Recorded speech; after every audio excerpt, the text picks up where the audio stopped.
I need more on that. Let's bring it up a bit. Good. There you go. Stand by and try it again. 3 years ago, I think she was a welfare mother, drug problem, living out in the streets, and boom, she's a star now. Is this what you thought it would be now that you are a movie star? It's much more than I thought it would be. 1 minute I couldn't get a cab on 43rd Street, and the next minute there's limos lined up trying to take me somewhere. Black. 1. It's all about Mike Ewing. It's called the chronic Epstein-Barr virus. The problem is it may in fact not even be a disease. It may in fact not even be an illness. There are a lot of doctors who think it's all up here.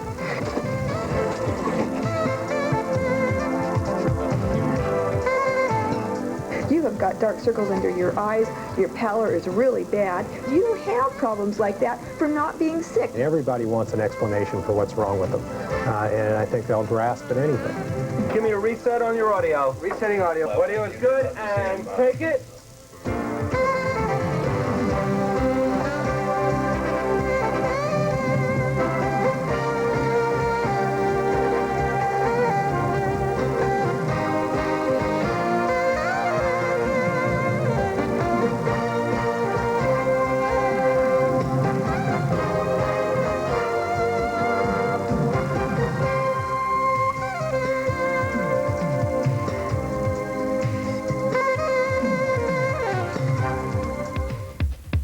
Nothing is more precious in Hollywood than an original, but when you discover one, what do you do?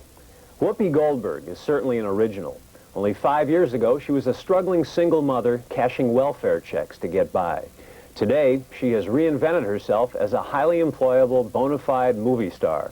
She has already won a Grammy and been nominated for an Academy Award. But now, just as her career should be flourishing, it may be floundering.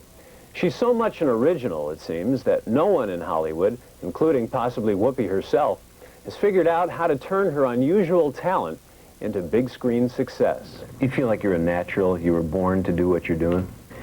I came out performing. Yada-da, wham, yada-da, wham. But you were confident you were going to be an actor. Oh, from birth. I knew.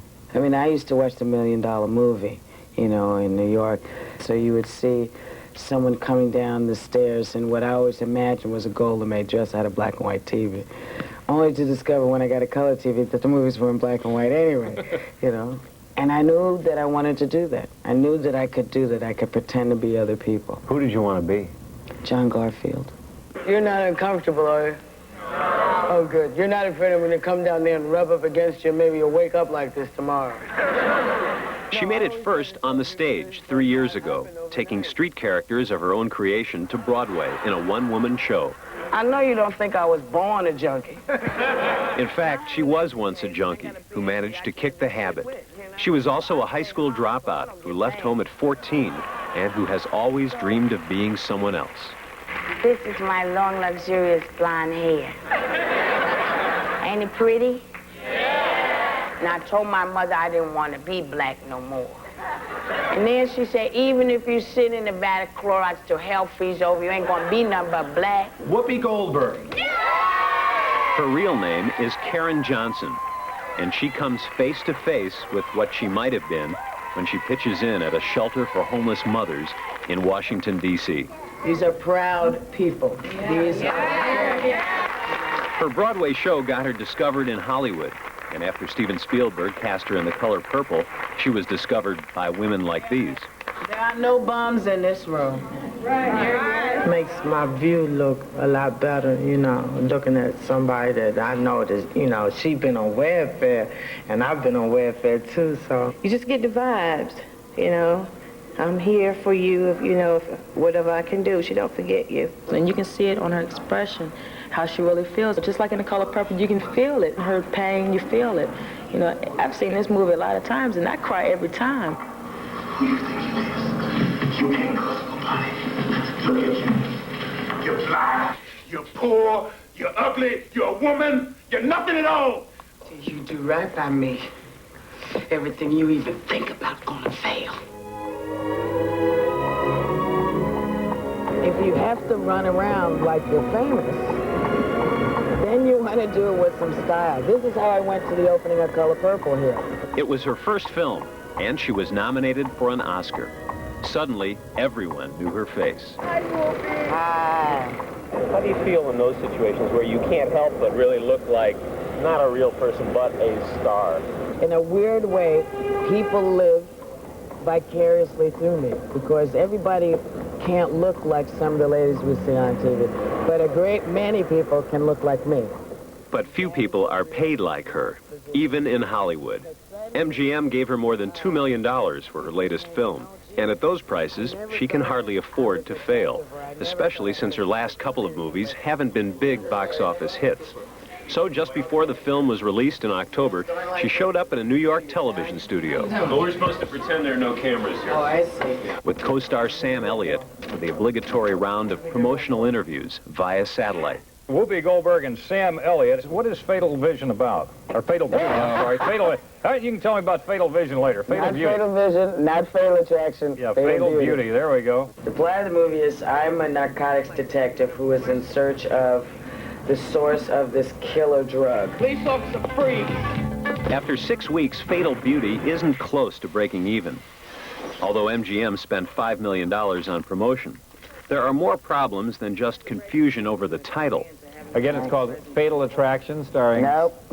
Fatal Beauty. No. There's also confusion over what to do with Whoopi Goldberg. Well, movies are based now on money, okay? Now, they know that somewhere I'm going to make a lot of money for the studios. They're just not sure how. It's a very unusual talent. It isn't a talent that easily fits into a category. I mean, it isn't quite character actress, it isn't quite comedian, it isn't quite leading lady. Ready for rehearsal, Mike. A little quiet, please. Tom Holland directed Whoopi Goldberg in Fatal Beauty, but originally another actress was supposed to be the leading lady. That script was originally written for Cher. And it was a very, very hard action piece. Someone said to me while we were shooting Fatal Beauty with Sam, what are you going to do to motivate Sam Elliott to be interested in you? I mean, he's had Cher, he's married to Catherine West. I mean, what are you going to do? And I said, well, I think we should probably gouge his eyes out so he doesn't know what a dog he's got, you know? Because I had Whoopi Goldberg, you know, I started to find as much humor as I could to give her the chance to have that natural humor that she has, to let that come out. My biggest problem is what people do with the movies after I'm done. When I leave, when my last day is, what do those guys go in and do? Do they say, oh, we got Whoopi Goldberg, and God, she was funny here and here and here, so let's cut out this emotional stuff and put these jokes in? You know, that's what's tough. I don't think she's a romantic lead. Stephen Schiff is the film critic for Vanity Fair magazine. Even though she can wear a blonde wig, she can't play a blonde. Even though she can act the way a beautiful woman might act and walk the way a beautiful woman might walk, she can't really play a beautiful woman. What the hell are you doing here? Oh, I missed you too, Rizzoli. Goldberg and Sam Elliott eventually consummate their on-screen relationship. Just how exactly did you find me? But no one will ever see it, because before the film was released, their love scene was cut out, in spite of their protests. Is America ready for you and Sam Elliott in a love scene in the movies? I don't see why not. He's a man and I'm a woman. The fact that I'm black doesn't enter into it. My husband is not black, and I'd never said to him, well, hi, you're a white man, aren't you? Yes, I'm a negress myself. You know, you're smart. You know what they say behind closed doors? They say, hey, we got a multi-million-dollar investment here. Yeah. This woman's crazy because if we do this, we're going to make people nervous. The movie's going to be a flop. We're not going to get our money back. People have much more tolerance than studios do. The truth is, you know, that we previewed the scene, you know, with an audience, and the audience didn't accept it. Now, why that happened, I don't know.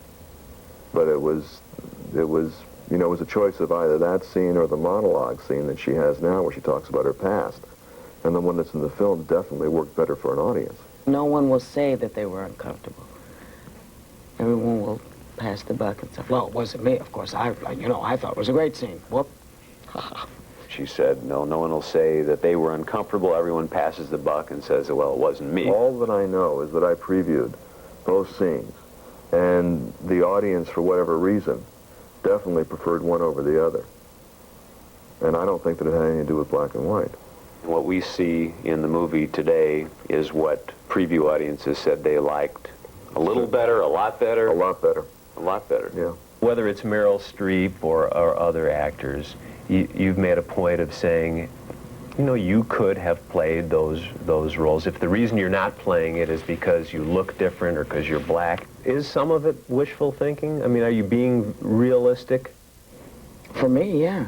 I don't know how real it is in my lifetime, but I know damn well that there is no reason for me not to be doing the things I want to do. If you say I only will do women's parts, very limiting, you know, because then they look at me and say, well, oh, I see you can only do black women's parts. Oh, okay, not only black women, but black women who are 5'5", you know. But if you say I want this part because I'm a good actor, then you give yourself some freedom. I'm into freedom. I'm a little black woman in a big silver box. Her unwillingness to accept any limitations is what got her to Hollywood in the first place.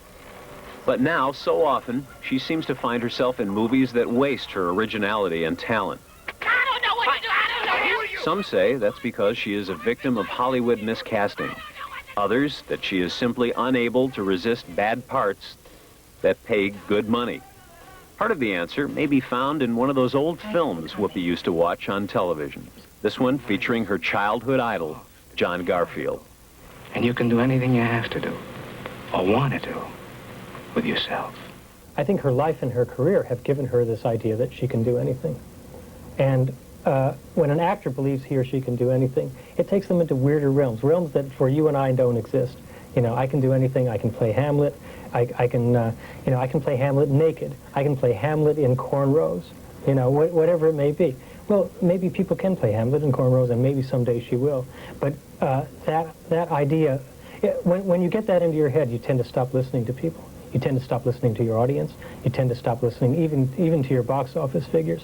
The whole world is wrong, and I'm right. How do you satisfy the critics, make a living, satisfy your black brothers and sisters, satisfy me? How do you do this? You kill yourself and let them do festivals of your movies. And then they say, you know, damn, you remember Whoopi Goldberg? She was damn good.